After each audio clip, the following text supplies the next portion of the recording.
Hi everyone, welcome to today's lecture. अब हम आज करेंगे मिसलेनियस डिजीज़ेज़। ठीक है, तो before we start the chapter I actually want to discuss कि अभी तक हमने कितने चैप्टर्स कवर किए हैं और क्या क्या कवर किया है। उसके बाद हम आज के टॉपिक पर चलते हैं। ठीक है, तो very quickly I want to show you the index. हम अपने बायोलॉजी कोर्स में क्या क्या कवर करने वाले हैं। ठीक है, तो अभी हम आज करेंगे ये topic which is miscellaneous diseases.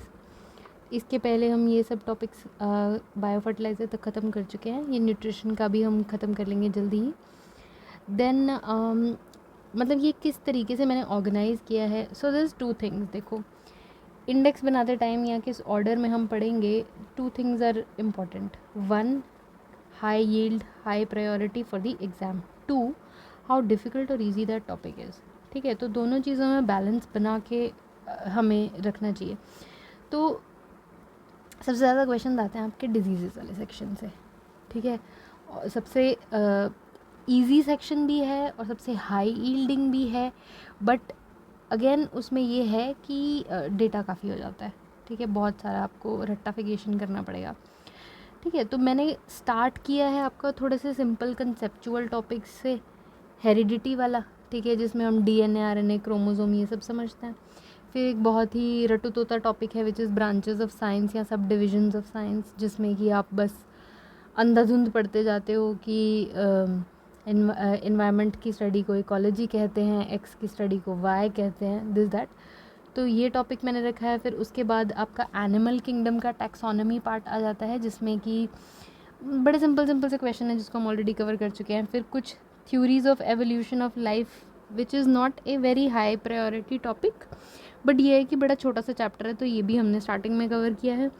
फिर उसके बाद आ जाता है आपका सेल। अब हेरिडिटी और सेल ये मतलब साथ में ही एक्चुअली पढ़ने चाहिए, क्योंकि ये बेसिक कॉन्सेप्ट्स हैं आपके बायोलॉजी के, राइट। फिर उसके बाद एक टॉपिक है बायो फर्टिलाइज़र का, जो कि किसी और टॉपिक के साथ ग्रुप नहीं किया जा सकता, क्योंकि इसमें बेसिकली हम माइक्रो ऑर्गेनिज़म्स के बारे में देख रहे हैं। अब मेरे हिसाब से मैंने प्लांट्स का जो टॉपिक है, जो 6-7 चैप्टर उसमें आ जाते हैं, उसको मैंने बिल्कुल एंड में रखा है, बिकॉज़ मेरे हिसाब से उसकी प्रायोरिटी सबसे कम है, उनमें से क्वेश्चंस नहीं आते।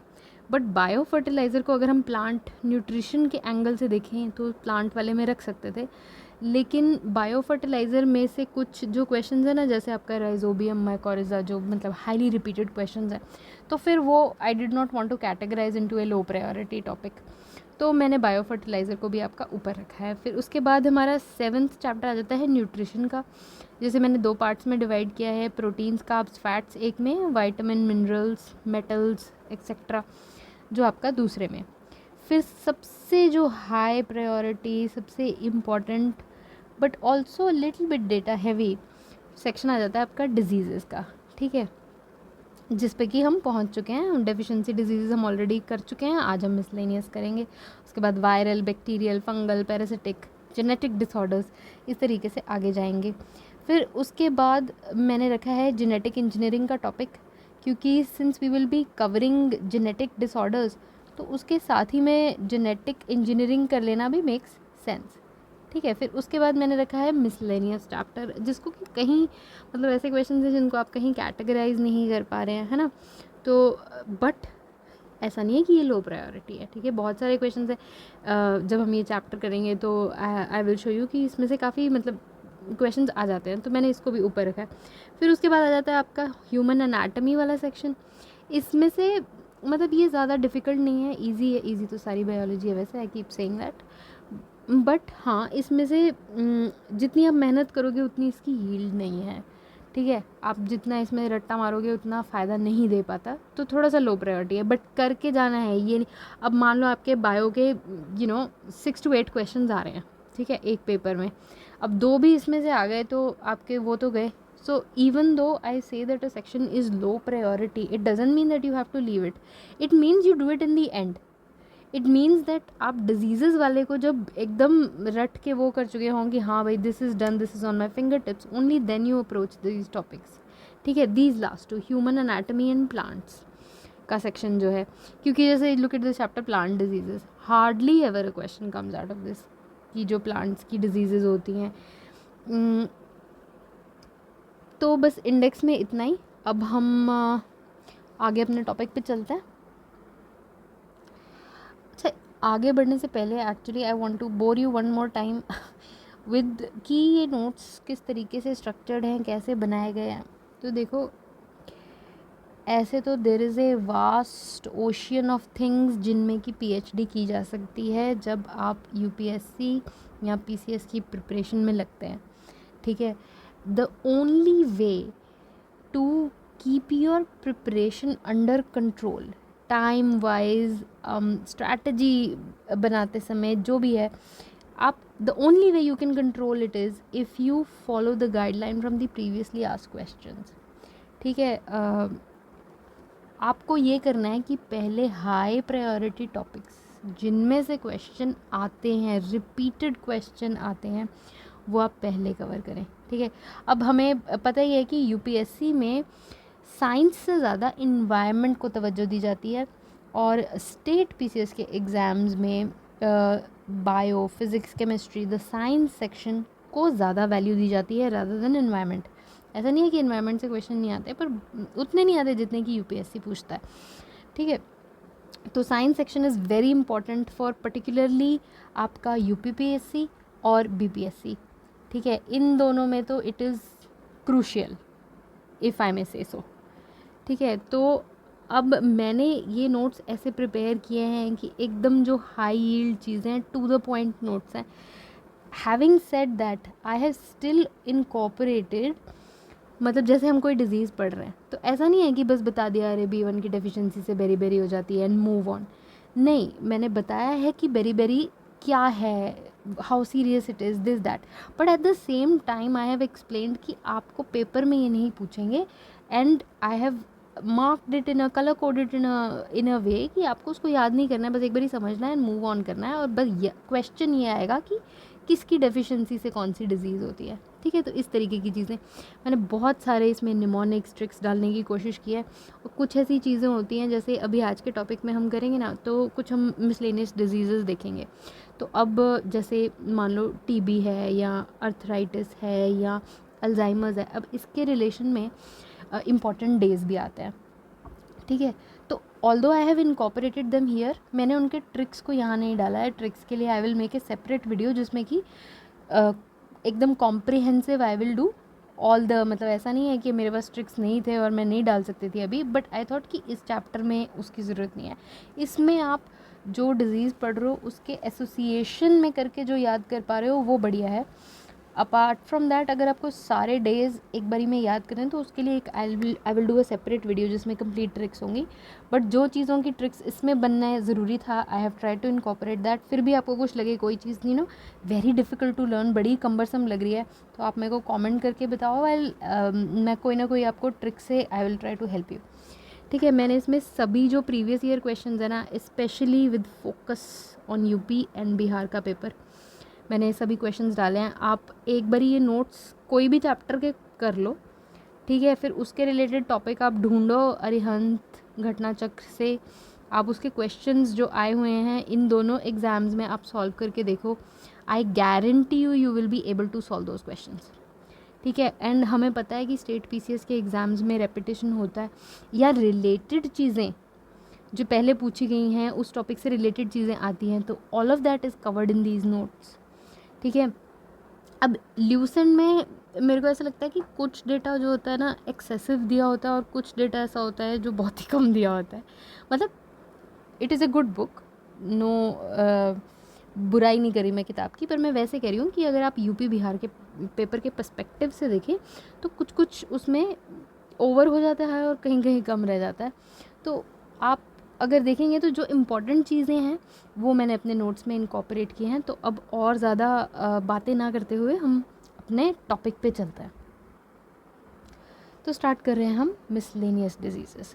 तो सबसे पहले ईटिंग या न्यूट्रिशन से रिलेटेड जो डिजीज़ेस हम देखते हैं, तो एक तो जो मैंने नहीं लिखा होगा आपने सुना होगा एनोरेक्सिया, या आप यूट्यूब शॉर्ट्स पे बहुत ज़्यादा सर्फ करते हैं तो आपने कहीं ना कहीं इसके रिलेटेड कोई वीडियो देखी होगी एनोरेक्सिया, जिसमें क्या होता है कि जो पेशेंट है, जो सफ़र कर रहा है, they are not providing enough nutrition to their body.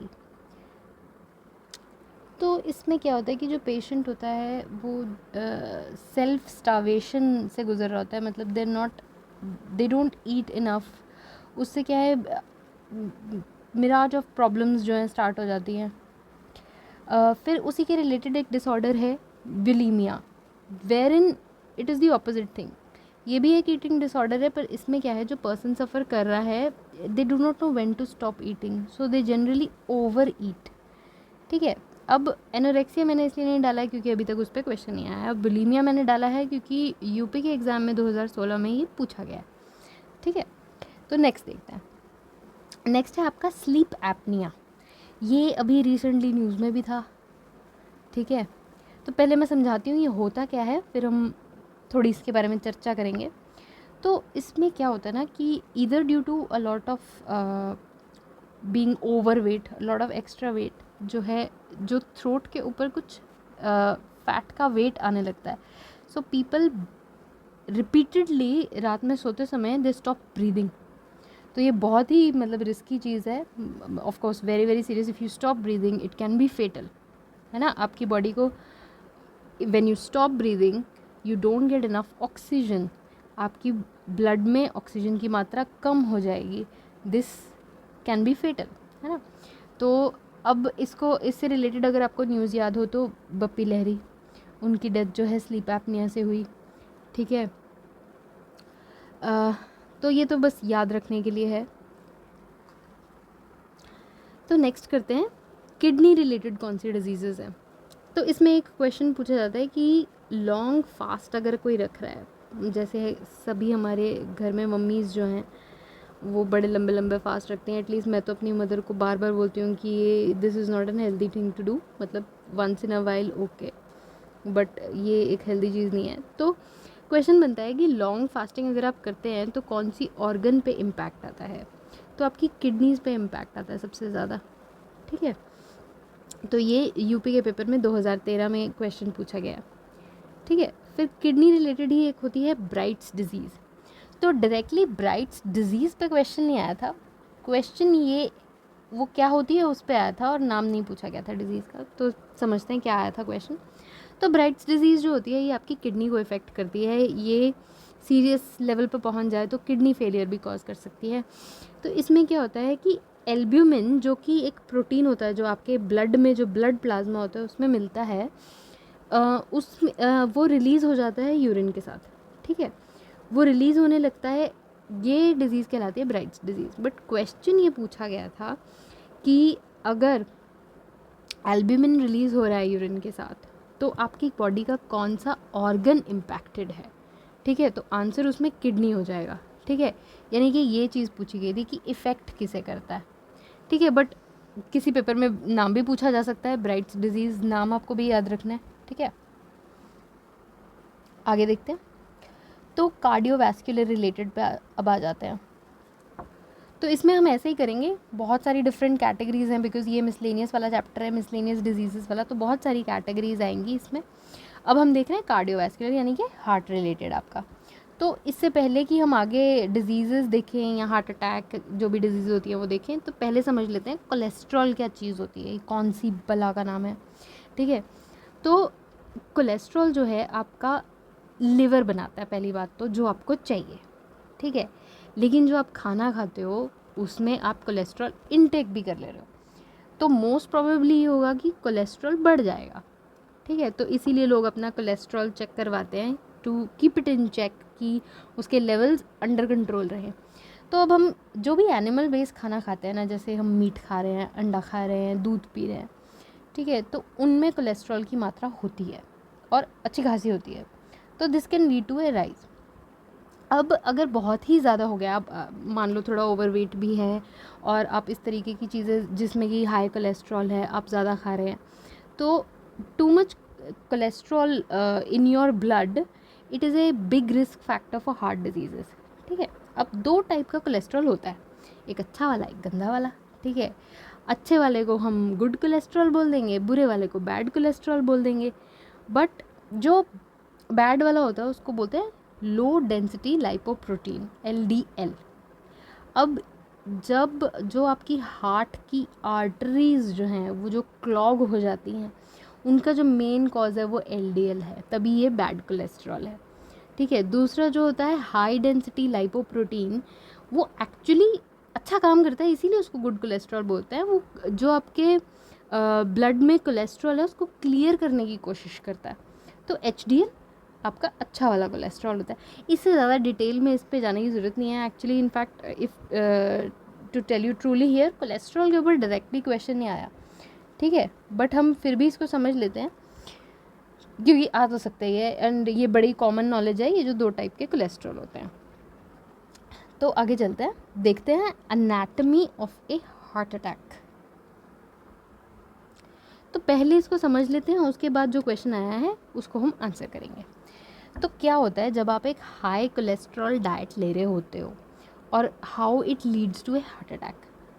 तो हाई कोलेस्ट्रॉल आप ले रहे हो, आपके ब्लड में कोलेस्ट्रॉल की मात्रा ज़्यादा है, वो फैटी डिपॉजिट कॉज करता है ब्लड के वेसल्स में। ठीक है, ब्लड जा रहा है ब्लड वेसल के थ्रू और ब्लड के अंदर कोलेस्ट्रॉल की मात्रा बहुत ज़्यादा है, वो कोलेस्ट्रॉल जो है जमा हो जाएगा, कॉज करेगा फैटी डिपॉजिट आपकी ब्लड वेसल्स में। ठीक है, अब ये डिपॉजिट धीरे धीरे धीरे धीरे थोड़ा बढ़ जा रहा है, ठीक है, ग्रो हो जा रहा है, तो वो क्या करेगा, थोड़ा सा नैरो कर देगा आपकी ब्लड वेसल को। ठीक है, मतलब आप इमेजिन करो कोई पाइप है जिसके अंदर की कुछ जम गया है, तो वो थोड़ी सी नैरो हो गई है, जितना उसका डायमीटर होना चाहिए अंदर वो नहीं है। अब क्या होता है कि ब्लड क्लॉट अगर आ जाता है इसमें, यानी कि आपका मान लीजिए आप पानी कम पी रहे हैं या एक्सेसिव सिटिंग कर रहे हैं, for any reason blood clot जो है कॉज हो जाते हैं, ब्लड क्लॉट आ जाता है, या मान लीजिए ये फैटी डिपॉजिट जो है इसमें से कुछ पार्ट जो है सडनली ब्रेक कर जाता है और वो आपके ब्लड में ट्रैवल कर रहा है, which will form A clot. तो वो जब ट्रैवल कर रहा है, ऑलरेडी आपकी ब्लड वेसल नैरो हो रखी है और ऊपर से थिक ब्लड या क्लॉट वाला ब्लड उसमें आ गया है। अब वहाँ पे जो भी वो आर्टरी है, वेन है, वहाँ पे हो जाएगी ब्लॉकेज, तो उस पार्ट में ब्लड आगे नहीं जा पाएगा, तो ऑक्सीजन नहीं मिलेगा। ठीक है, अब ब्लड फ्लो ना होने की वजह से, सफिशेंट ब्लड फ्लो ना होने की वजह से सफिशेंट ऑक्सीजन नहीं मिलेगा बॉडी को, and this will cause A heart attack. ठीक है, तो अब हम समझ गए हैं इसको। ठीक है, क्वेश्चन बेसिकली क्या आया था, ये IAS का क्वेश्चन है। क्वेश्चन ये पूछा गया था कि सीक्वेंस क्या है। ठीक है, तो आपको जैसे 4 ऑप्शंस दिए हुए हैं, आपको क्रोनोलॉजी में उसको अरेंज करना था कि पहले क्या होगा। तो जैसे मैंने समझाया आपको कि सबसे पहले तो आपने हाई कोलेस्ट्रॉल डाइट ली। ठीक है, हाई कोलेस्ट्रॉल डाइट ने क्या कॉज किया, प्लाक या फैटी डिपॉजिट या जो भी आप नाम देना चाहो, मतलब various things you can call it. Fatty deposit हो गया है, प्लाक हो गया है, फाइब्रस टिश्यू है, जिसकी वजह से कि ब्लड वेसल थोड़ी नैरो हो गई है। अब नाउ नेक्स्ट स्टेप इज़ कि clot in the blood is being carried through that particular artery, when, whatever. अब फर्दर नैरोइंग हो जाएगी, जो इनर ऑरिफिस यानी कि जो अंदर का उसका डायमीटर, जो होल है उसमें जो इनर डायमीटर है उसका, वो और कम हो जाएगा, नैरो हो जाएगा। तो इससे उस पार्ट में ब्लड सप्लाई बंद हो जाएगी या कम हो जाएगी, जिससे कि ऑक्सीजन जो है बॉडी को कम मिलेगी। ठीक है, तो ये है सीक्वेंस। तो आपको बस इसमें ज़्यादा मेहनत नहीं करनी है, बस सीक्वेंस याद करना है। तो इसीलिए मैंने ये जो है मार्क करके रखे हैं। तो प्लाक हुआ सबसे पहले, ठीक है, फिर क्लॉट आया, फिर फर्दर नैरोइंग हुई, फिर ब्लड नहीं मिला इनफ, फिर ऑक्सीजन नहीं मिला इनफ। ठीक है, तो ये IAS का क्वेश्चन है, 1990s का क्वेश्चन है, बट आपको पता है कि स्टेट के एग्ज़ाम्स में जो है ये रिपीट हो सकता है। तो आगे चलते हैं। अब questions related to heart attack क्या क्या आए हुए हैं। तो एक तो सबसे पहले गोल्डन आवर, जो आई एम श्योर कि आप सबको पता होगा, और नहीं पता है तो पता होना चाहिए। गोल्डन आवर क्या होता है, it is the critical 1 hour from the onset of a heart attack. मतलब अभी किसी पेशेंट को हार्ट अटैक हुआ, उससे जो 1 घंटा है उसको हम गोल्डन आवर कहेंगे। अब क्यों कहते हैं गोल्डन आवर, क्योंकि क्रिटिकल टाइम होता है, उस टाइम पे बंदे को मेडिकल अटेंशन मिल जाए, अर्जेंट केयर मिल जाए, तो उसकी लाइफ बच सकती है। And most of the death जो हार्ट अटैक की वजह से कॉज होती हैं वो इसी 1 आवर के बीच में होती हैं, ठीक है। अब हार्ट अटैक के लिए क्या मेडिसिन दिया जाता है, तो ये आपके यूपी में इसके रिलेटेड ये तीनों ही क्वेश्चन जो हैं यूपी के एग्ज़ाम में आए हुए हैं। तो मेडिसिन जो दिया जाता है वो है बीटा ब्लॉकर। उसके बाद एक ये क्वेश्चन आता है, ये काफ़ी इंपॉर्टेंट क्वेश्चन है।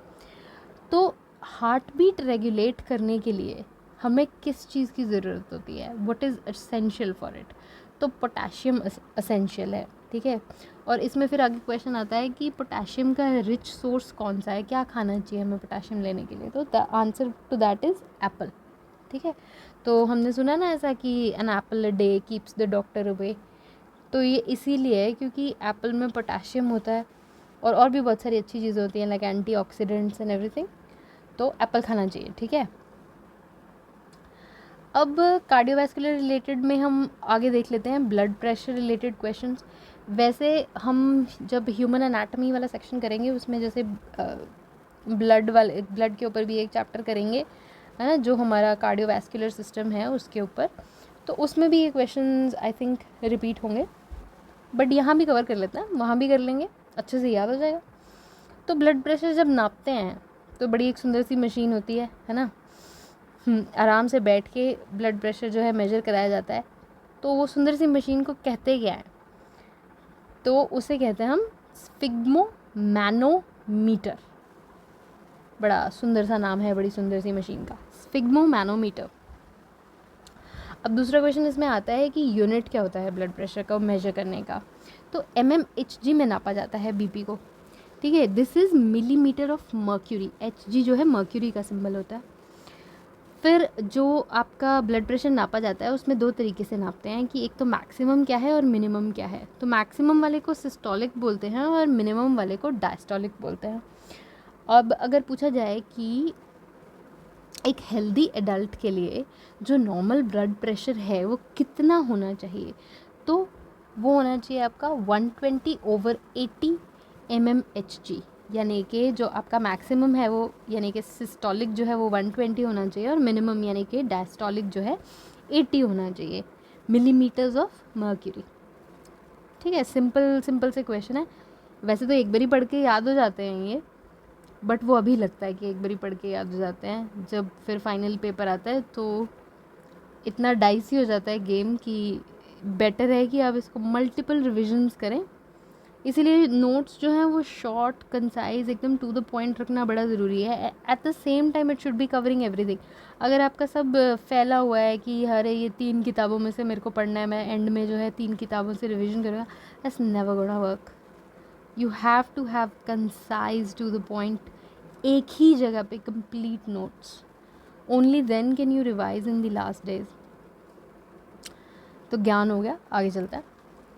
अब किस चीज़ की deficiency can lead to low blood pressure, वैसे इसके 2 आंसर बनते हैं, पर जो यूपी के पेपर में 2001 में पूछा गया उसका आंसर बनता था ऑप्शंस में से पोटेशियम, अदरवाइज सोडियम भी इसका सही जवाब होगा कि अगर सोडियम की भी मात्रा कम हो जाए ब्लड में तो उससे भी लो बीपी कॉज हो सकता है, ऑल्सो पोटेशियम से भी हो सकता है, ठीक है। रिच सोर्स ऑफ पोटेशियम, ये मैंने आपको बताया कि Apple is a rich source of potassium, ठीक है। फिर हम वैसे तो ये आगे एक टॉपिक करेंगे जिसमें कि हम रेडियो एक्टिव जो चीज़ें इस्तेमाल होती हैं डिटेक्शन या डायग्नोस्टिक्स ट्रीटमेंट वगैरह में, उनको सबको एक जगह पे पढ़ेंगे। पर फिर भी हम यहाँ देख लेते हैं कि अगर ब्लड क्लॉट हो रहे हैं तो उनके प्रेजेंस को कैसे हम डिटेक्ट कर सकते हैं।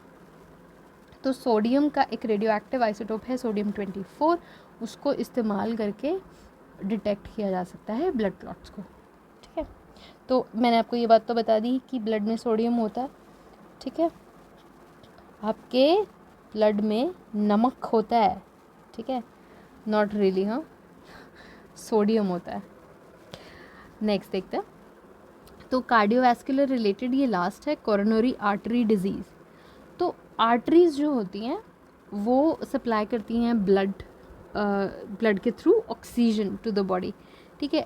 अब ऐसा होता है कई बार कि दे ग्रो हार्डन्ड, उनमें जो प्लाक जम रहा है वो बहुत ही हार्ड मटेरियल का जम जा रहा है, मान लीजिए कैल्शियम है या कुछ भी और हार्ड मटेरियल का जम रहा है, तो वो आर्टरीज जो है नैरो और हार्डन्ड ग्रो कर जाती हैं, उसे कोरोनरी आर्टरी डिजीज़ बोला जाता है। फिर एक क्वेश्चन आता है कि अगर किसी की बाईपास सर्जरी होनी है, ब्लॉकेज, हार्ट में ब्लॉकेज है, तो कौन सी ब्लड वेसल को एज ग्राफ्ट इस्तेमाल किया जाएगा। तो ये यूपी के एग्ज़ाम में 2014 में पूछा गया है। तो इसमें when from leg, artery from four arm, artery from chest, कोई भी इस्तेमाल की जा सकती है, यानी कि वेन भी हो सकती है, आर्टरी भी हो सकती है, आपकी फोर आर्म से भी ले सकते हैं, टांग से भी ले सकते हैं, चेस्ट एरिया से भी ले सकते हैं। ठीक है, तो इसमें से 4 ऑप्शन थे और पिक करना था कि कौन सा इसमें से नहीं है। तो आंसर इसका था कि सभी जो हैं ऑप्शंस करेक्ट हैं, सभी में से जो है ग्राफ्ट यूज़ किया जा सकता है। आगे देखते हैं। अब नेक्स्ट हम देखेंगे न्यूरोलॉजिकल डिसऑर्डर्स जो डिजीज़ेज़ हैं। इसमें सबसे पहले है, देख रहे हैं हम, सेरिब्रल पैल्सी। तो ये छोटे में, बचपन में जो है अपीयर करती है, इन्फेंसी या अर्ली चाइल्डहुड में, और ये मसल कोऑर्डिनेशन, बॉडी मूवमेंट को परमानेंटली इम्पैक्ट करती है, बहुत ही सीरियस डिजीज़ होती है। ठीक है, उसके बाद दूसरा हम देख रहे हैं एल्जाइमर्स। एल्जाइमर्स भी बड़ी एक कॉम्प्लिकेटेड एंड सीरियस डिजीज़ है। तो एल्जाइमर्स जो है, इसमें एक तो सीधा क्वेश्चन पूछा जाता है कि किस ऑर्गन को आपके इम्पैक्ट करती है, तो ये ब्रेन को इम्पैक्ट करती है। ठीक है, अब हमें पता है कि ब्रेन के अंदर जो नर्व सेल्स होते हैं उन्हें हम न्यूरॉन्स बोलते हैं। तो जो ब्रेन के न्यूरॉन्स होते हैं, through out the brain, not on a particular site, through out the brain वो मरने लगते हैं। तो उससे क्या होता है, ये नर्व सेल डेथ से क्या होता है कि टिश्यू लॉस होने लगता है through out the brain, and over time जो ब्रेन है उसका साइज़ ही रिड्यूस कर जाता है, वो श्रिंक कर जाता है ड्रामेटिकली। तो सभी फंक्शंस जो आपके ब्रेन परफॉर्म करता है, सभी फंक्शंस नियरली सारे ही इम्पैक्ट हो जाते हैं। ठीक है, तो बहुत ही serious I think crippling disease है एल्जाइमर्स। फिर इस पे काफ़ी रिसर्च चल रही है रिसेंट ईयर्स में। तो ये रिसर्चर्स ने ढूंढा है कि protein responsible for this disease एक आइडेंटिफाई किया है, जिसका कि नाम है बेटा एमिलॉइड प्रिकर्सर प्रोटीन। तो इसके ऊपर भी क्वेश्चन आया हुआ था। साथ ही हम यहीं पे देख लेते हैं कि अल्जाइमर्स डे किस दिन जो है रखा जाता है। तो 21 सितंबर को अल्जाइमर्स डे होता है। नेक्स्ट हम देख रहे हैं पार्किंसंस डिजीज़। तो ये एक नर्वस सिस्टम का डिसऑर्डर है जो आपका मूवमेंट को इम्पैक्ट कर देता है, इसमें ट्रेमर्स आने लगते हैं। अब इसमें ना एक इनको नोबेल प्राइज़ मिला है, साइंटिस्ट हैं आर्विड कार्लसन, 2000 में इनको इसके लिए नोबेल प्राइज़ मिला है। इन्होंने इस चीज़ पे काफ़ी रिसर्च किया है कि जब नर्व सेल डैमेज हो जाती है ब्रेन में, तो उससे डोपामीन के लेवल्स ड्रॉप कर जाते हैं, जिससे कि पार्किंसंस के जो सिम्टम्स हैं वो दिखने लगते हैं।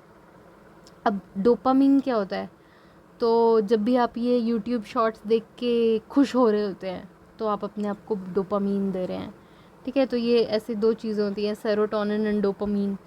ठीक है, डोपामीन आप कुछ भी अच्छा खा रहे हैं दैट यू रियली लाइक, कोई भी ऐसी एक्टिविटी कर रहे हैं दैट यू रियली इन्जॉय, तो आपके डोपामीन लेवल्स हाई होते हैं। ठीक है, आपको एक किक मिलता है, यूर इलेटेड एंड हैप्पी। ठीक है, आगे चलते हैं। फिर एक क्वेश्चन आया है कि स्क्रैचिंग जो है इट ईजेज इचिंग, ऐसा क्यों। ठीक है, तो पहली बात तो ये है कि इचिंग होती क्यों है। तो जब भी कोई एलर्जिक इन्फ्लेमेटरी रिएक्शन होता है तो एक कंपाउंड रिलीज़ करती है हमारी बॉडी विच इज़ हिस्टामीन। ये this will make our skin feel itchy, या जो भी इन्फ्लेमेटरी रिएक्शंस होते हैं उनको ये हाइटन करती है हिस्टामीन। ठीक है, अब जब आप मान लो आपकी आर्म पे कुछ ऐसे इचिंग हो रही है और आप उसको स्क्रैच करते हो, बड़े सेटिस्फाइंग होता है, right. Apart from that what is it really doing, why is it satisfying. तो ये कुछ ऐसे नर्व्स होती हैं जिनको स्टिमुलेट कर देता है, जो जाके ब्रेन को कहते हैं कि भैया एंटी हिस्टामिक केमिकल जो है उनकी प्रोडक्शन को बढ़ाओ, ठीक है। ये हिस्टामिन ने तंग करके रखा हुआ है, बहुत इच्ची हो रही है स्किन, ऐसे नहीं चलेगा, ठीक है। तो मुद्दा क्या है कि जो नर्व्स स्टिमुलेट हुई हैं ये ब्रेन को मैसेज देती हैं, ब्रेन फिर प्रोड्यूस करवाता है एंटी हिस्टामिनिक केमिकल्स जो हिस्टामिन के एक्शन को ब्लॉक करते हैं, जिससे कि स्क्रैचिंग जो है इचिंग को ईज कर पाती है। आगे चलते हैं। तो एंथोफोबिया क्या होता है? It is the fear of flowers. अब मेरे को तो कोई ऐसा बंदा नहीं मिला कभी कि who has fear of flowers. This would be interesting to know कि कैसा, मतलब how they experience a fear of flowers, because I am sure they must be knowing कि समवेयर कि इट्स अ हार्मलेस थिंग, ठीक है, होता है of course. Next is anosmia, loss of sense of smell.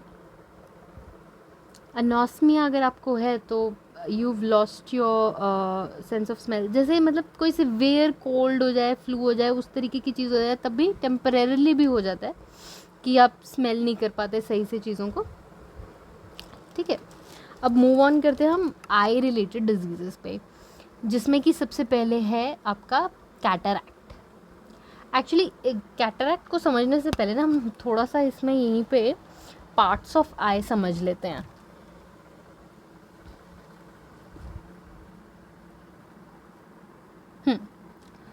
तो ये जो सबसे बाहर वाला है, दिस इज़ योर कॉर्निया, ठीक है। फिर ये जो है जहाँ आपका कलर नज़र आता है, this is the iris, okay. फिर ये जो सेंटर में है, the opening, the black that you see in the eye, this is the pupil, ठीक है। हमने देख लिया ये सबसे पहले जो बाहर है ये कॉर्निया है, ये आपका जो कलर वाला पार्ट है, जैसे कईयों की ग्रीन आँखें होती है ना, तो वो ग्रीन दिख रही होती हैं, वो आइरिस से दिख रही होती हैं, ठीक है। फिर यहाँ जो black of the I, the opening in the iris, जिसे हम कहते हैं प्यूपिल। पीछे यहाँ पे लेंस होता है, ठीक है। फिर ये जो इनर, ये जो आपका ये पार्ट है, ये आपका रेटिना है, ठीक है। फिर जो ये पार्ट है ये स्क्लेरा है, और यहाँ पे जो है आपकी ऑप्टिक नर्व, जो आपके आँख से लेके ब्रेन तक मैसेजेस पहुँचाती है। बस इतना सफिशिएंट है हमारा इन डिजीज़ेस को समझने के लिए। तो कैटरैक्ट में क्या होता है ना कि जो लेंस मैंने बताया आपको, ये जो लेंस होता है ये धुंधला हो जाता है, ओपेक हो जाता है। जैसे कोई चीज़ ट्रांसपेरेंट होती है, ठीक है, ट्रांसपेरेंट का ऑपोजिट होता है ओपेक, तो धुंधला हो जाता है, तो विजिबिलिटी जो है कम हो जाती है। तो जैसे आपको इस इमेज में दिख रहा होगा कि जो पीछे लेंस है वो उतना क्लियर नहीं है, क्लाउडी हो गया है। नेक्स्ट हम देख रहे हैं एस्टिग्मैटिज्म। तो इसमें क्या होता है कि ब्लर्ड या डिस्टॉर्टेड विजन हो जाती है। क्यों? क्योंकि जो लेंस है उसकी प्रॉपर कर्व्ड शेप नहीं है, यानी कि शेप खराब हो गई, ठीक है। या फिर जो आपका कॉर्निया है, जो ये सबसे ऊपर वाली लेयर है, ठीक है, या तो उसकी शेप सही नहीं है या फिर लेंस की शेप सही नहीं है, यानी कि प्रॉपरली कर्व्ड नहीं है, उसकी वजह से ब्लर्ड या डिस्टॉर्टेड विजन हो जाती है। आगे देखते हैं मायोपिया एंड हाइपरमेट्रोपिया। तो वैसे तो ये टॉपिक जो है फिज़िक्स में भी कवर होता है, पर हम यहाँ पे देख लेते हैं। और इतना जितना मैंने लिखा हुआ है ना, इसके बाहर मायोपिया और हाइपरमेट्रोपिया से कोई क्वेश्चन नहीं आता। अब देखो, इसको इमेजेस बना बना के भी समझ सकते हैं सब डिटेल में, but all of that is not going to figure in the exam. Question इस इतने डेटा में से आना है, तो पहले ये रट लो, फिर जब मन करे वो डिटेल PhD करने का तो वो फिज़िक्स में हम कर लेंगे, ठीक है।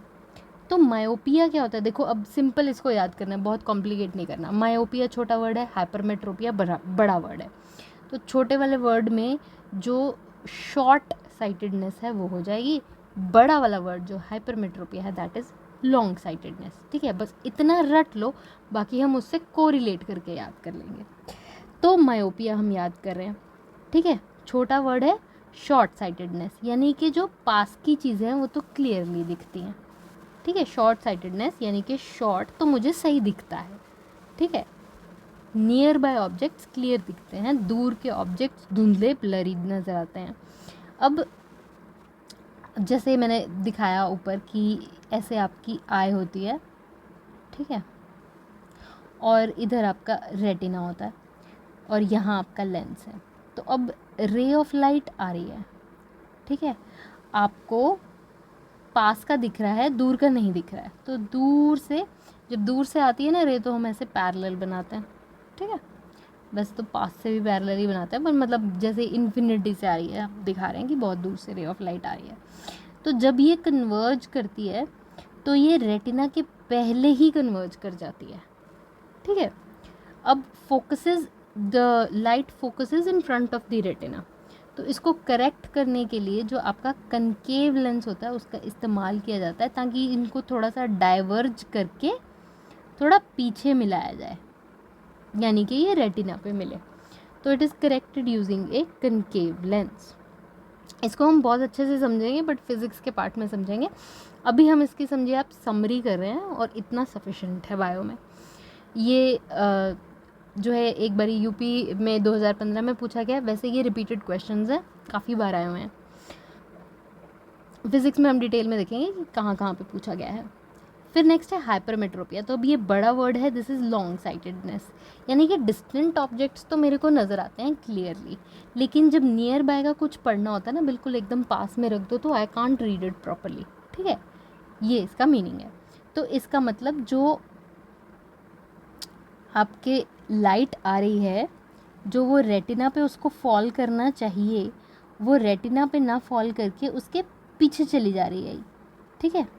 तो अब उसको फोकस कराना है थोड़ी सी पहले, तो कन्वर्जिंग वाला जो लेंस होता है, यानी कि कन्वेक्स लेंस, उसका इस्तेमाल किया जाता है, ताकि वो थोड़ा सा यहाँ पे कन्वेक्स लेंस लगा दिया जाएगा, जैसे यहाँ पे कनकेव लगा रहे थे, तो वो थोड़ा सा पहले कन्वर्ज कर जाए, ठीक है। The point of focus falls behind the retina, corrected using a convex lens. फिर एक ये यूपी में पूछा गया था कि येलो स्पॉट या ब्लाइंड स्पॉट क्या होता है। तो ये एरियाज़ होते हैं जो रेटिना के ऊपर पाए जाते हैं, ठीक है, रीजन ऑन दी रेटिना। अब आगे हम चलते हैं, कैंसर रिलेटेड सारी चीज़ें समझ लेते हैं।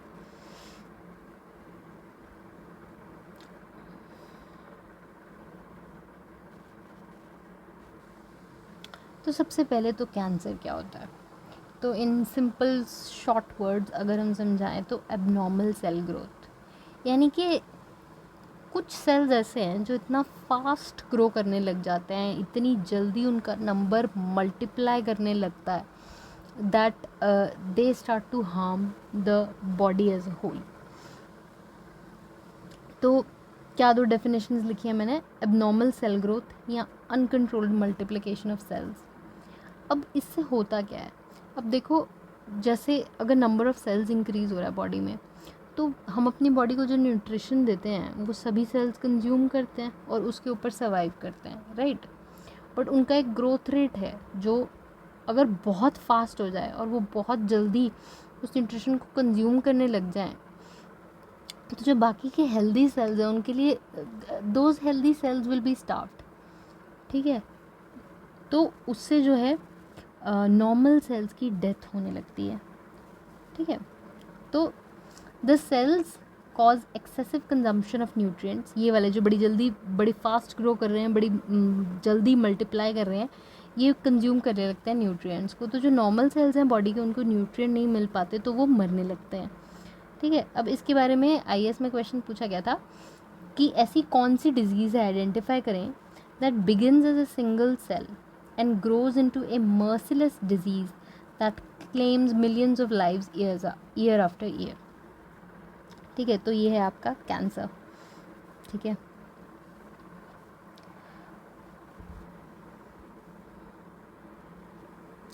इसके रिलेटेड बहुत सारी चीज़ें जिनके ऊपर क्वेश्चन आ जाता है, तो वो हम समझ लेते हैं क्या क्या है। तो एक तो पहली बात, बहुत सारे टाइप्स के कैंसर जो हैं आइडेंटिफाई किए गए हैं, ठीक है। तो it can spread to any part of the body. 100 different types of known cancers हैं जो ह्यूमंस को इम्पैक्ट करते हैं, ठीक है। फिर एक चीज़ होती है इसमें ऑन्कोजीन्स। अब आपको पता है कि आपके सेल्स में जीन्स होते हैं, राइट। तो कोई कोई बंदा पोजेसेस एन एबनॉर्मल जीन जो कि उसको ज़्यादा रिस्क पे डालता है दैट हिज और हर सेल्स विल फॉर्म या विल डेवलप कैंसर, ठीक है। एक abnormal gene that predisposes a cell, यानी कि रिस्क फैक्टर है, प्रीडिस्पोजेस मतलब रिस्क फैक्टर है cell to develop into cancers. ये आपका बीपीएससी 2015 का क्वेश्चन है, ठीक है। नेक्स्ट चीज़ है मेटास्टेसिस क्या होता है। तो मान लीजिए कि किसी के कोई ट्यूमर है बट अभी it hasn't spread to the other parts of the body, मतलब किसी एक बॉडी पार्ट में है कुछ ट्यूमर है and it's feared that it is cancerous, ठीक है।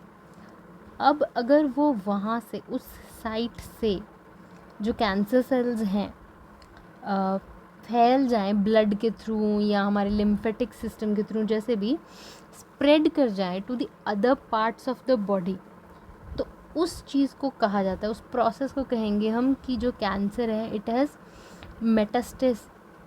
मेटास्टेसाइज्ड। I am not pronouncing this right. तो मेटास्टेसिस हो रहा है, yes that is much better. Metastasis, again ignore my pronunciation, काफ़ी देर से बोल रही हूँ तो उस वजह से भी थोड़ा फंबल हो रहा है। हाँ, तो मेटास्टेसिस होता है। नेक्स्ट हम देख रहे हैं ल्यूकीमिया। तो सिंपली पुट ब्लड कैंसर को ल्यूकीमिया कहा जाता है। इसमें क्या होता है कि ब्लड के सेल्स एबनॉर्मली ग्रो करने लगते हैं, तो पर्टिकुलरली आपके वाइट ब्लड सेल्स। तो हमें पता है कि ब्लड में red blood RBCs red blood cells होते हैं और डब्ल्यूबीसीज वाइट ब्लड सेल्स होते हैं। तो जो आपके डब्ल्यूबीसीज हैं वो रैपिडली ग्रो करने लगते हैं अगर if a person is suffering from leukaemia उसमें। अब ये होता कहाँ से स्टार्ट है, तो ये आपके बोन मैरो से स्टार्ट होता है। ये जो अनकंट्रोल्ड ग्रोथ होती है बोन मैरो से स्टार्ट होती है। दे आर जनरली जो इमेच्योर डब्ल्यूबीसीज होते हैं ना वो होते हैं, और वो बहुत ही मतलब जैसे कैंसरस सेल्स होते हैं उस तरीके से एक्ट करने लगते हैं। दे start to multiply very fast, develop and grow very fast, ठीक है। तो it is a cancer of the blood forming tissues including bone marrow. अब इसमें एक क्वेश्चन पूछा जाता है कि ब्लड कैंसर को ट्रीट या कंट्रोल करने के लिए किन रेडियो एक्टिव आइसोटोप्स का इस्तेमाल किया जाता है। तो कोबाल्ट 60 और फॉस्फोरस 32 हैं ऐसे दो जिनका कि यूज़ किया जाता है रेडिएशन थेरेपी में। अभी हम आगे देखेंगे कि रेडिएशन थेरेपी क्या होती है। तो अब हम पहुंच गए हैं कैंसर के ट्रीटमेंट वाले सेक्शन पे। तो देखो, एक तो आपने सुना होगा कीमो, ठीक है, दूसरा है रेडिएशन थेरेपी। तो कीमोथेरेपी में क्या होता है ना, देखो एम तो दोनों में यही है कि जो कैंसरस सेल्स हैं उनको किल करना है, ट्रीटमेंट करना है कैंसर का, तो कैंसरस सेल्स को किल करना पड़ेगा।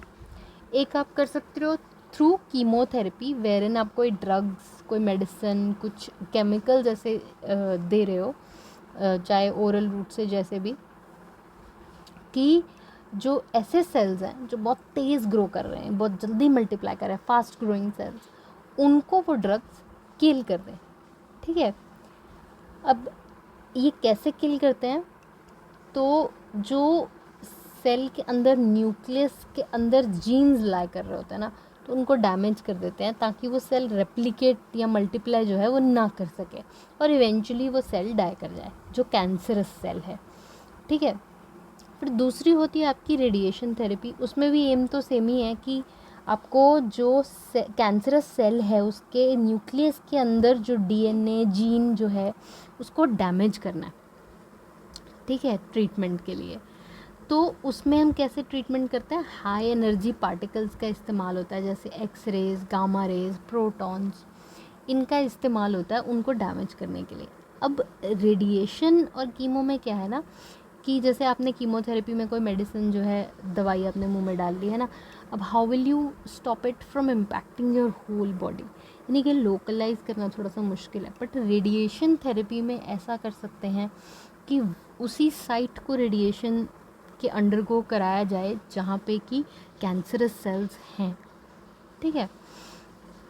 अब इसमें आयनाइज्ड रेडिएशन का इस्तेमाल किया जाता है, तो इसमें भी बहुत डिटेल में जानने की ज़रूरत नहीं है कि आयनाइज्ड रेडिएशन क्या होती है, बस उसका इस्तेमाल किया जाता है रेडिएशन थेरेपी में, और उसकी इंटेंसिटी और यूज़ पे डिपेंड करता है कि उसका रिज़ल्ट कैसा होगा। आयनाइज्ड रेडिएशन जो है वो क्योर भी कर सकती है कैंसर को और कॉज भी कर सकती है। तो ये आया हुआ है क्वेश्चन, ठीक है, तो ये इम्पॉर्टेंट बनता है।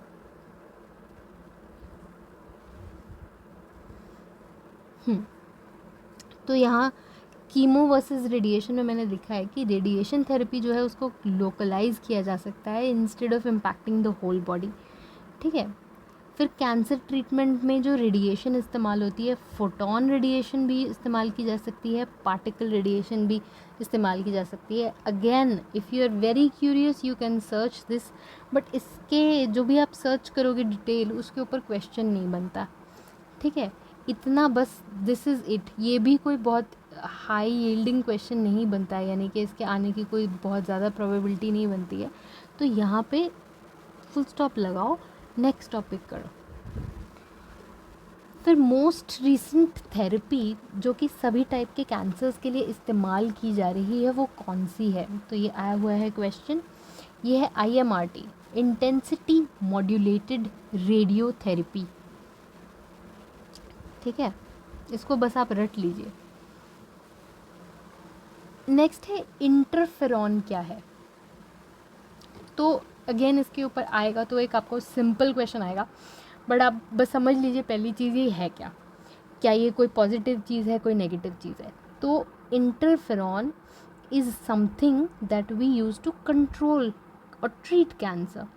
ये सिग्नलिंग प्रोटीन्स होते हैं, ठीक है। ये नेचुरल सब्सटेंस है जो हमारे बॉडी के इम्यून सिस्टम में होता है, जो कि इन्फेक्शन को, डिज़ीज़ को फाइट करता है। तो ये कैंसर को भी फाइट करने की कैपेसिटी रखता है, ठीक है। ये जो हमारी WBCs होते हैं, इंटरफेरॉन्स उन्हीं में बनते हैं, लैब में भी क्रिएट किए जा सकते हैं, ठीक है, बट नेचुरल सब्सटेंस है ये जो हमारे बॉडी के इम्यून सिस्टम का पार्ट है। कैंसर थेरेपी में जो इंटरफेरॉन्स हैं उनका इस्तेमाल किया जाता है कि वो कैंसर सेल्स की ग्रोथ रोक दें और इवेंचुअली जो कैंसरस सेल्स हैं वो डाई कर जाएं। तो यहाँ हम देख लेते हैं कि कौन से रेडियो एक्टिव आइसोटोप्स हैं जिसका कि इस्तेमाल किया जाता है कैंसर ट्रीटमेंट में। तो मेरे को यहाँ कोई निमोनिक नहीं सूझ रहा था, तो मैंने यहाँ कुछ सिंपल करने की कोशिश की है। तो गो, फो एंड को, ये अगर आप याद कर सकते हैं तो gold 198, phosphorus 32 and cobalt 60, these are the 3 radioactive isotopes जिनका कि कैंसर की ट्रीटमेंट में, कंट्रोल में इस्तेमाल किया जाता है। तो एक एक करके देख लेते हैं। तो जो आपका गोल्ड 198 है, यानी कि रेडियो एक्टिव गोल्ड है, इसके नैनो पार्टिकल्स को इस्तेमाल किया जाता है ट्यूमर्स को श्रिंक करने में। तो कैसा होता है कि रेडियो एक्टिव गोल्ड जो है ट्यूमर में एब्जॉर्ब करवा दिया गया, ठीक है। अब वो इतनी डिटेल जानने की ज़रूरत नहीं है कि कैसे करवाया, इतना जो मैं एक्सप्लेन कर रही हूँ वो भी जानने की ज़रूरत नहीं है, but just so that it becomes easier for you to remember I am explaining this. तो जो ट्यूमर है उसमें रेडियो एक्टिव गोल्ड एब्जॉर्ब करा दिया गया, ठीक है।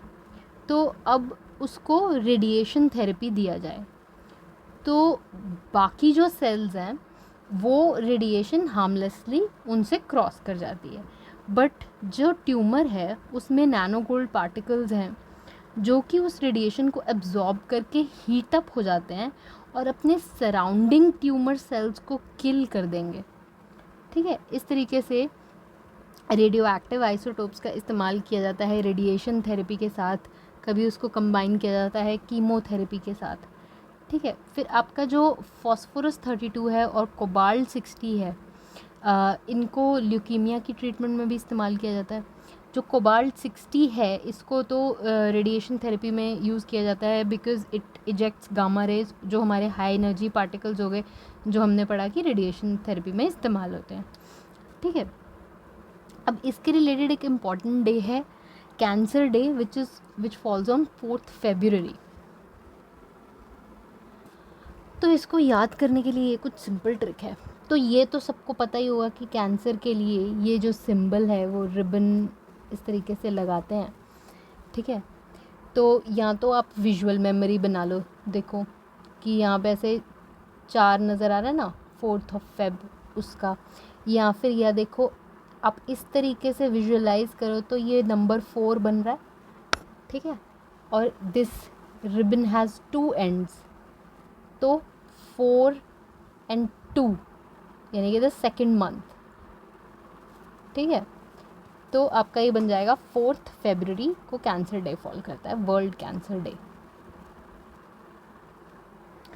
आगे कर रहे हैं हम एलर्जिक जो रिएक्शंस होते हैं, जो बेसिकली हमारे इम्यून सिस्टम के रिएक्शन होते हैं, जो आम जो लोग हैं ऐसी चीज़ों से उनको कोई प्रॉब्लम या दिक्कत नहीं होती है, बट सम पीपल उनके लिए ये जो चीज़ें हैं कॉमन चीज़ें हैं वो एलर्जन बन जाती हैं एंड इम्यून सिस्टम उनका रिएक्ट करता है to them as a foreign body that is attacking the body.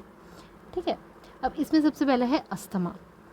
ये एक ऐसी कंडीशन है जिसमें कि हमें वैसे पता ही है कि बड़ी कॉमन चीज़ है, इन विच अ पर्सनस एयरवे जो है वो इन्फ्लेम्ड हो जाते हैं। एलर्जिक रिएक्शन में इन्फ्लेमेशन होती है ना, इन्फ्लेम्ड हो जाते हैं, नैरो हो जाते हैं, उनमें स्वेलिंग हो जाती है and it makes very difficult for the person to breathe, बहुत मुश्किल लगने लगता है, एकदम सांस घुटने लगती है। ठीक है, तो asthma is an allergic reaction. कभी कभी ये फ्लेयर अप करता है, कभी नहीं करता है, specially to something like environmental pollution. Asthmatic patients find it very difficult to breathe at that time, जब बहुत ज़्यादा पोल्यूशन हो जाता है। Next is hay fever. तो इसमें एक सिंपल क्वेश्चन पूछा जाता है कि ये किस चीज़ से एलर्जिक रिएक्शन से हे फीवर होता है, तो वो पोलन से होता है। ठीक है, कोल्ड लाइक सिम्टम्स आ जाते हैं, नाक बहने लगती है, इची आइज़, स्नीजिंग वगैरह होने लगती है। तो पर क्वेश्चन बस यही बनता है इसमें कि किस चीज़ के एलर्जिक रिएक्शन से होता है ये, तो पोलन के एलर्जिक रिएक्शन से आपका हे फीवर होता है। फिर है एक्जिमा। इसके ऊपर क्वेश्चन वैसे नहीं आया हुआ है तो इसको हम ज़्यादा डिटेल में नहीं करेंगे। बेसिकली स्किन के ऊपर एक रफ इची इन्फ्लेम्ड पैच आ जाता है। ठीक है, एक पर्टिकुलर जगह से स्किन जो है बहुत ही रफ और इन्फ्लेम्ड हो जाती है, और इसमें ऐसा होता है कि वेरियस फैक्टर्स से ये फ्लेयर अप करता है। मतलब कोई पर्टिकुलर चीज़ से आपको कोई कपड़ा हो गया, कोई सोप, डिटर्जेंट या कोई स्ट्रेस फैक्टर हो गया, उस वजह से ये फ्लेयर अप करता है। In fact experts are not exactly sure कि एक्जिमा किस कॉज से होता है, मतलब देर श्योर कि ये एलर्जेंस की वजह से होता है, but what all can cause this ये क्लियर नहीं है ना। तो ठीक है, इसके ये बहुत ज़्यादा हाई प्रायोरिटी नहीं है, आगे चलते हैं। एनाफिलेक्सिस क्या होता है? तो जब एक एलर्जिक रिएक्शन में पूरी बॉडी पार्टिसिपेट कर रही होती है, यानी कि the whole body is reacting to the allergen in a severe very life threatening way, उसे एक एनाफिलेक्टिक शॉक कहा जाता है। तो जैसे ही कोई पेशेंट है उस एलर्जन के एक्सपोजर में कांटेक्ट में आता है, विदिन सेकेंड्स और within minutes this reaction happens and they require immediate medical attention, नहीं तो ये फेटल भी हो सकता है। ठीक है, आगे चलते हैं, मेडिसिन वाले टॉपिक पे चलता है। हाँ, तो ये कुछ ऐसे क्वेश्चन आते हैं कि ये पर्टिकुलर चीज़ क्या करती है, तो इसमें तो रट्टा ही मारना है। एक सबसे पहले है atropine. This is used for the dilation of people's. ये IAS का क्वेश्चन है, देखो 1990s का, और फिर यूपी ने 2014 में पूछा। तो मैं आपको कह रही हूँ ना कि जैसे IAS के कुछ ऐसे क्वेश्चन होते हैं, जैसे हमने देखा कि हार्ट अटैक का सीक्वेंस वाला क्वेश्चन हमने देखा, तो अभी तक जैसे किसी स्टेट PCS में मैंने नहीं देखा है उसको, बट आ सकता है, इट कैन बी आस्क्ड। तो नेक्स्ट है ईथर। तो ये लोकल एनेस्थेटिक होता है, एनेस्थीजिया है ये। Next is nitroglycerin. तो वैज़ोडायलेटर होता है, हार्ट ट्रबल में इसका इस्तेमाल किया जाता है ताकि जो ऑरिफिस है वेसल्स का वो अगर कम भी हो रखा है तब भी ब्लड क्रॉस करवाने में दिक्कत ना हो, वैज़ो डायलेटर है ये, ठीक है।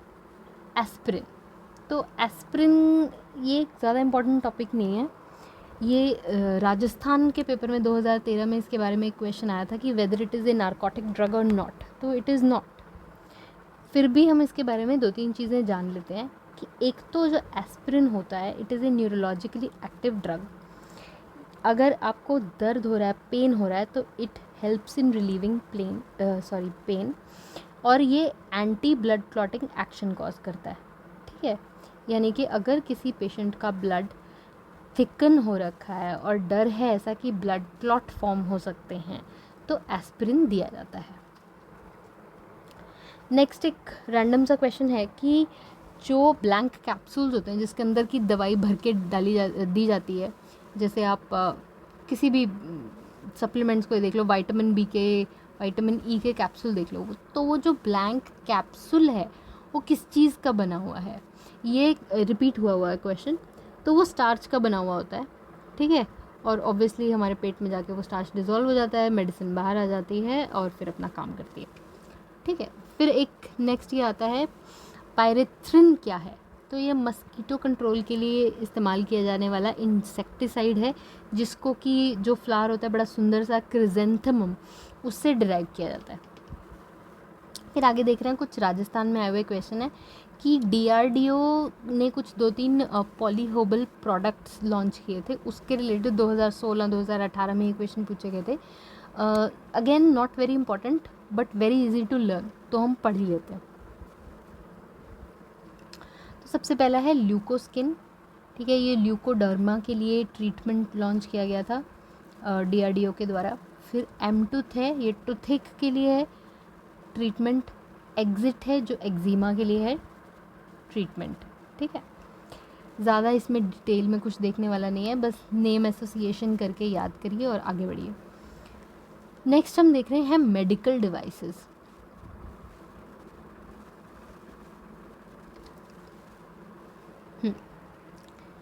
तो इसमें सबसे पहले है MRI की मशीन, तो ये आपका यूपी के लिए इम्पोर्टेंट हो जाता है। 2008 में पूछा गया है, 2012 में पूछा गया है, बिहार में भी इसके रिलेटेड क्वेश्चन 2020 में पूछा गया है, तो दिस इज़ इम्पॉर्टेंट। तो सबसे पहले तो MRI का फुल फॉर्म है क्या, ठीक है। यही क्वेश्चन ही आया था, उसमें MRI के डिफरेंट फुल फॉर्म लिखे हुए थे, आपको करेक्ट वाला पिक करना था।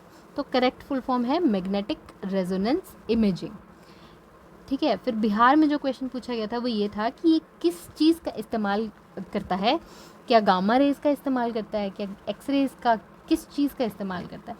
तो इसका जवाब है कि ये ऐसी मशीन है, जैसे आप यहाँ फ़ोटो में देख सकते हैं, ये बड़ी सी मशीन होती है MRI की मशीन, जो मैग्नेटिक फील्ड और रेडियो वेव्स का इस्तेमाल करती है आपकी बॉडी के ऑर्गन्स की इमेज जनरेट करने के लिए, ठीक है। डॉक्टर को कोई चीज़ अगर क्लियरली नहीं पता लग रही है तो ही मैं ask you to take a MRI scan, कि उसको एक ऑर्गन की अच्छी इमेज मिल जाए जिससे कि they can decide the course of action. अब इसमें गामा रेज और एक्स रेज थे जो नेगेटिव ऑप्शन बनते हैं, क्योंकि उसका इस्तेमाल MRI में नहीं होता। ये इनफैक्ट 2018 में न्यूज़ में भी था, आई थिंक मुंबई में एक केस हुआ था where in someone had gone in with a oxygen cylinder. मतलब अगर MRI की मशीन ऑन हो तो इसका इतना स्ट्रॉन्ग मैग्नेटिक फील्ड होता है कि अगर कोई भी फेरस मेटल जाएगा तो it will be sucked in. तो ऑक्सीजन सिलेंडर कोई लेके गया, तो the machine was suppose to be turned off, but वो मशीन उस टाइम पे ऑन थी and the person was sucked into the machine, क्योंकि he was holding an oxygen cylinder एकदम immediately and he died on the spot. ये 2018 का I think 18-19 की बात है आई थिंक। तो आगे देखते हैं। नेक्स्ट हम देख रहे हैं EEG, तो इसका भी हम फुल फॉर्म कर लेते हैं, क्योंकि अगर MRI वाला पूछ रहे हैं तो ये भी पूछ सकता है। तो ये होता है आपका इलेक्ट्रोएन्सेफेलोग्राम।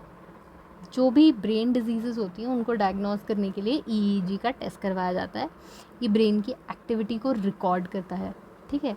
ये आपका यूपी के 2008 में पूछा गया है, UPPCS के प्री के एग्ज़ाम में। तो ये जैसे एक EEG कैप होती है, इस तरीके से ये लगाते हैं और इस तरीके से ब्रेन की एक्टिविटी की रिकॉर्डिंग होती है, जिससे कि आई एम श्योर डॉक्टर्स को पता होता होगा कि what these wavy lines mean, मुझे कोई आइडिया नहीं है। नेक्स्ट एक क्वेश्चन है जो यूपी में पूछा गया बायोलॉजिकल रिसर्फेसिंग पे। तो ऐसा कुछ था कि इसके ऑप्शंस में थोड़ी दिक्कत थी, तो फाइनली इस क्वेश्चन को कैंसिल कर दिया गया था। तो देख लेते हैं फिर भी हम बायोलॉजिकल रिसर्फेसिंग क्या होता है। तो ये ना जॉइंट्स के लिए इस्तेमाल किया जाता है। इसमें क्या करते हैं कि पेशेंट से कार्टिलेज सेल्स, ऐसा सुना होगा ना कि नी जॉइंट में जैसे कार्टिलेज की कमी हो गई है, ठीक है, तो नी पेन करती है एंड ऑल दैट, तो कार्टिलेज सेल्स को हार्वेस्ट कर लेते हैं, उनको क्लोन और रिप्रोड्यूस करते हैं एक लैब में, और फिर जॉइंट में वापस री इंसर्ट कर देते हैं। ठीक है, कार्टिलेज कम हो गया है, कार्टिलेज वापस हमने इंजेक्ट कर दिया क्लोन करके। ठीक है, तो ये हर तरीके के जॉइंट्स के लिए यूज़ किया जाता है। देखो जैसे नी में, हिप जॉइंट में, एंकल जॉइंट में, वर्टिब्रल जॉइंट्स में। तो यूपी में जो क्वेश्चन पूछा गया था वो ऐसे था कि किस किस जॉइंट के लिए इस टेक्निक का इस्तेमाल किया जाता है। तो उसमें ये सारे ऑप्शंस दिए गए थे। अब करेक्ट आंसर तो क्या है बताना is tough because the question was cancel, पर हम फिर भी इस फॉर्म में इसको याद कर लेते हैं। तो आगे देखते हैं कि कैथ लैब क्या होती है। तो ये कार्डियोलॉजी डिपार्टमेंट में एक लैब होती है, ये हार्ट रिलेटेड होता है ना कार्डियोलॉजी डिपार्टमेंट। उसमें क्या होता है कि ऐसा इक्विपमेंट रखा होता है जिससे कि आर्टरीज और चेम्बर्स ऑफ हार्ट को विजुलाइज करके देखा जा सके। ठीक है, सिंपल सी चीज़ है कैथ लैब।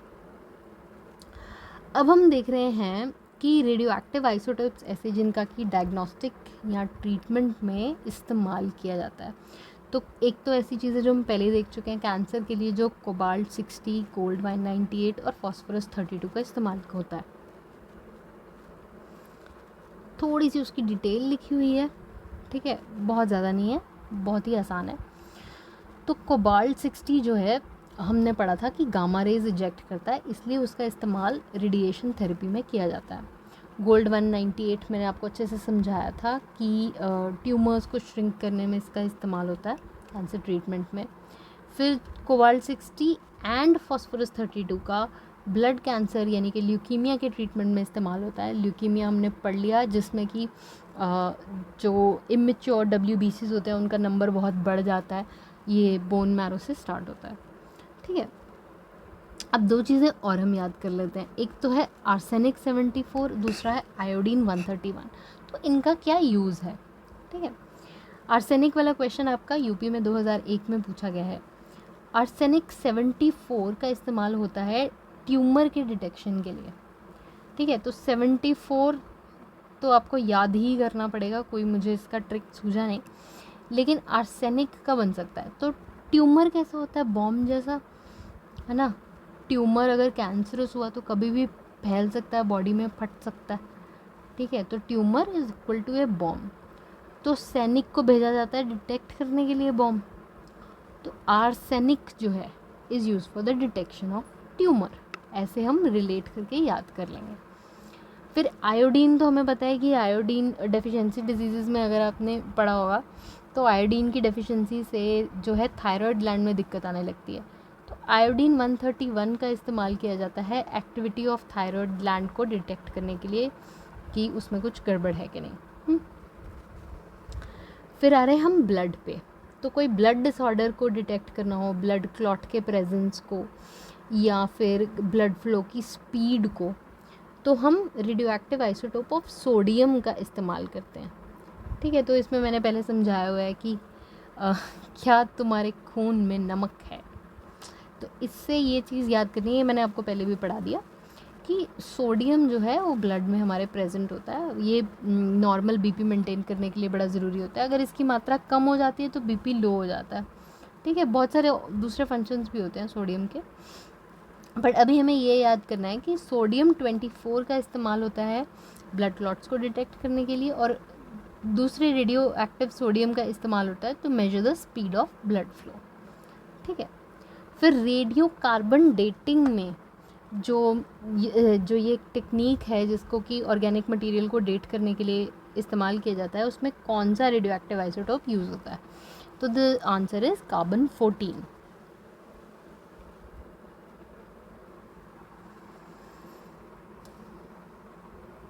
फिर उसके बाद है मसल या जॉइंट पेन के लिए किस चीज़ का इस्तेमाल होता है, तो इंफ्रारेड रेडिएशन का यूज़ किया जाता है मसल एक के लिए, जॉइंट एक के लिए। ठीक है, फिर कुछ मिसलेनियस टाइप क्वेश्चंस हैं। एक तो है कि organ less susceptible to harmful radiation, जो यूपी 1990s में पूछा गया था। तो इसका जवाब है ब्रेन। तो ब्रेन को रेडिएशंस कम हार्म करती हैं और सबसे ज़्यादा ससेप्टेबल ऑर्गन होती है आपकी आइज़। ठीक है, फिर अगेन ये एक मिसलेनियस सा क्वेश्चन है कि कॉपर टी क्या होता है। तो कॉपर टी, कॉपर का सिंबल होता है Cu, तो आप CUT कट से याद कर सकते हैं कि जीवन के तार काट दिए गए। तो CUT यानी कि कट एक कॉन्ट्रासेप्टिव है। ठीक है, अब इसका साइड इफ़ेक्ट जो है 2014 के यूपी प्री में पूछा गया था। तो इसका साइड इफ़ेक्ट, विमेन ऑब्वियसली इसको लेते हैं, तो विमेन में ब्लीडिंग जो है एक्सेसिव ज़्यादा होने लगती है ड्यूरिंग द मेंस्ट्रुअल साइकिल। ये इसका कॉमनेस्ट साइड इफ़ेक्ट है जिस पे कि क्वेश्चन आया था। आगे चलते हैं, अब देख लेते हैं कुछ important days that are related to diseases. ठीक है, तो ये वाला सेक्शन तो है जो डिजीज़ेस से कुछ रिलेट करते हैं डेज, और बाकी आगे कुछ मिसलेनियस दिए हुए हैं। ठीक है, तो एक एक करके देखते हैं। तो सबसे पहले एड्स 1 दिसंबर को। ठीक है, अब एड्स में देखो, जब आप लिखते हो तो उसी से आप याद कर सकते हो कि 1D, तो उसमें आ ही रहा है। ठीक है, ये D फॉर दिसंबर हो गया और 1 आपका 1 दिसंबर हो गया। ठीक है, फिर कैंसर डे मैंने आपको अभी दिखाया और याद कराया कि इस तरीके से उसका जो सिंबल होता है उससे याद कर लो कि ऐसे 4 लिख रहे हैं और 2, एक स्टार्टिंग पॉइंट है, एक एंड पॉइंट है, 4 फरवरी। ठीक है, फिर वर्ल्ड टीबी डे होता है आपका 24 मार्च को। अलग से हम एक ट्रिक्स की वीडियो कर लेंगे डेज़ के ऊपर। एल्जाइमर्स डे होता है आपका 21 सितंबर को। डायबिटीज़ डे होता है 14 नवंबर को। एंटी लेप्रेसी डे होता है जनवरी के लास्ट संडे को। ठीक है, फिर कुछ और भी जो कॉमन पूछे जाते हैं वो मैंने यहाँ पर डाल दिए हैं। फूड डे होता है आपका 16 अक्टूबर को। वर्ल्ड वाटर डे होता है 22 मार्च को। इन्वायरमेंट डे होता है 5 जून को। एनिमल डे आपका, अब देखो एनिमल को कैसे बनाते हैं, एक तो ओ बनाया, ठीक है, फिर उसकी 4 टांगे बनाई। ठीक है, तो एनिमल बन जाएगा आपका। तो 4 अक्टूबर, 4 अक्टूबर। ठीक है, रिलेट करने की कोशिश करो। फिर ओजोन डे होता है 16 सितंबर को। इसका भी बड़ा एक अच्छा सा निमोनिक है, बट उसके लिए आपको पूरी एक ट्रिक एक्सप्लेन करनी पड़ेगी, तो we'll make a separate video on that. Women's day होता है आपका 8 मार्च को। टीचर्स डे 5 सितंबर और माइनॉरिटीज़ डे 18 नवंबर। 2 क्वेश्चंस छोटे से देख लेते हैं और यहाँ पे हमारा चैप्टर ख़त्म हो जाएगा। ठीक है, ये match the following type questions आए हुए हैं कि अब ये सारी डिजीज़ेज़ जो है मिसलेनियस में फॉल नहीं करती, बट फिर भी मैंने ये इनको यहाँ पे कवर किया है ताकि जब हम सारे डिजीज़ेज़ वाले चैप्टर कर लें तो दूसरे चैप्टर में भी थोड़ा थोड़ा उनका रिविजन हो जाए। तो डिज़ीज़ अफेक्ट्स विच ऑर्गन, तो मलेरिया कौन से ऑर्गन को इफ़ेक्ट करता है, ये अभी हमने कवर नहीं किया है, पैरासिटिक डिजीज़ वाले चैप्टर में कवर होगा, पर फिर भी हम एक बार देख लेते हैं। तो मलेरिया इम्पैक्ट करता है ब्लड सेल्स को। फिलेरिया जो डिज़ीज़ है वो लिम्फ नोड्स को, वो पैरासिटिक होती है डिज़ीज़। एंसेफेलाइटिस जो डिज़ीज़ होती है वो ब्रेन को इफ़ेक्ट होती है, ये एक वायरल डिज़ीज़ होती है। ठीक है, ये वायरल डिजीज़ के चैप्टर में हम समझेंगे अच्छे से और याद करेंगे वहाँ पे। फिर ल्यूकीमिया हमने इस चैप्टर में पढ़ा, तो ये बोन मैरो को इम्पैक्ट करता है, ब्लड को इम्पैक्ट करता है, ये एक फॉर्म ऑफ कैंसर है। नेक्स्ट है न्यूमोनिया, तो ये लंग्स को इम्पैक्ट करता है। न्यूमोनिया एक एयरबॉर्न इन्फेक्शन होती है। ये अब इसमें ये इंटरेस्टिंग है, देखो ये एक चीज़ से नहीं कॉज होता, ये बैक्टीरिया से भी हो सकता है, वायरस से भी हो सकता है, फंगस से भी हो सकता है, जो न्यूमोनिया होता है और लंग्स को इम्पैक्ट करता है। टाइफाइड, कॉलेरा और जॉन्डिस, ये तीनों आपके बैक्टीरियल होते हैं, बैक्टीरिया की वजह से कॉज होते हैं और वाटर कंटेमिनेशन की वजह से होते हैं जनरली। ठीक है, जो आपका टाइफाइड और कॉलेरा है वो इंटेस्टाइन को इम्पैक्ट करता है और जो आपका जॉन्डिस है वो आपके लिवर को इम्पैक्ट करता है। ठीक है, तो यहाँ पे ये जो मैच द फॉलोइंग है इसको याद करना काफ़ी डिफ़िकल्ट होगा, बट जब हम एक बार ये रिस्पेक्टिव चैप्टर्स कवर कर लेंगे तो this will become very easy to learn. ठीक है, तो आज का सेशन यहाँ पे ख़त्म करते हैं। Thank you so much for watching and I know this is a really long video, but ये बड़ा ही स्ट्रगल वाला पेपर है तो मेहनत तो इसमें करनी पड़ेगी, बहुत सारा डेटा रटना ही पड़ेगा। Okay, thank you for watching.